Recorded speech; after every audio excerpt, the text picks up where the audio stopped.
एक समय की बात है। एक राज्य में एक प्रतापी राजा राज करता था।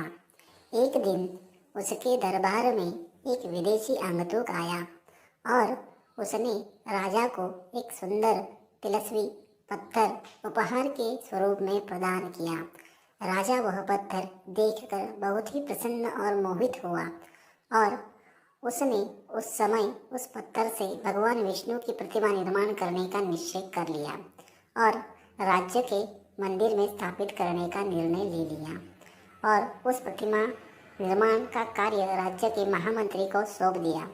महामंत्री गांव के सर्वश्रेष्ठ मूर्तिकार के पास गया और उसे वह पत्थर देते हुए, महाराज, मंदिर में भगवान विष्णु की प्रतिमा स्थापित करना चाहते हैं।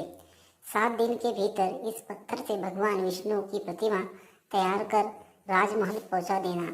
इसके लिए तुम्हें 50 स्वर्ण मुद्राएं दी जाएगी।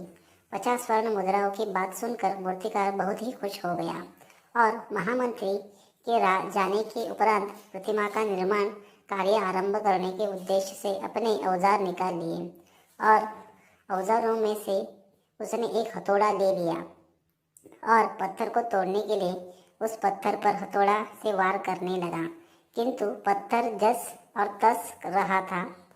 मूर्तिकार ने हथौड़े के कई वार पत्थर पर किए, किंतु पत्थर नहीं टूटा।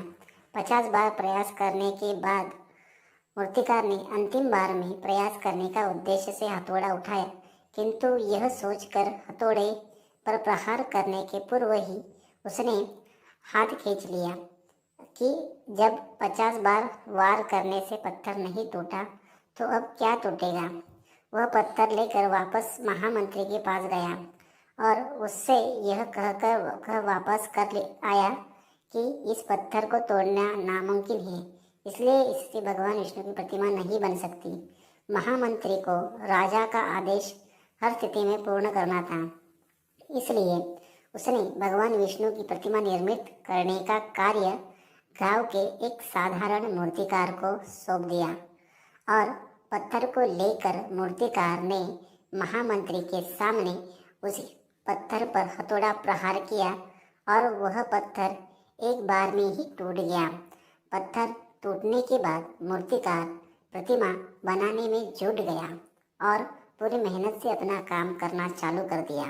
इधर महामंत्री सोचने लगा कि काश पहले मूर्तिकार ने एक अंतिम प्रयास और किया होता तो सफल हो जाता और 50 स्वर्ण मुद्राओं का हकदार बन जाता था।